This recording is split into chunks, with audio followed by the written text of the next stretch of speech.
Hi friends, നമുക്കിത് വായിച്ചു നോക്കാം. മാതാപിതാക്കന്മാരോട് ഒരു വാക്ക്. മാതാപിതാക്കന്മാരാകട്ടെ നിഷേധാത്മക രീതിയിൽ എപ്പോഴും കുട്ടികളോട് ആജ്ഞാപിക്കരുത്.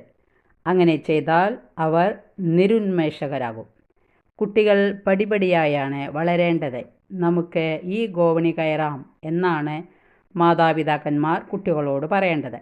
അവരുടെ കൈ പിടിച്ച് കയറ്റണം. അങ്ങനെ ചെയ്താൽ സംഗതികൾ വളരെ എളുപ്പമാകും.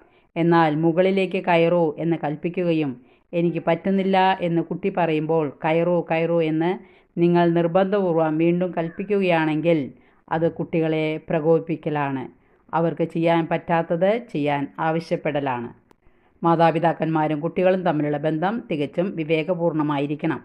കുട്ടികളെ, കർത്താവ് നിങ്ങൾ മാതാപിതാക്കന്മാരെ അനുസരിക്കുന്നുവിൻ, അത് ന്യായയുക്തമാണ്. ഇഷ്ടപ്പെട്ടെങ്കിൽ എല്ലാവരും ലൈക്ക് ചെയ്യണേ. Okay, thank you, by.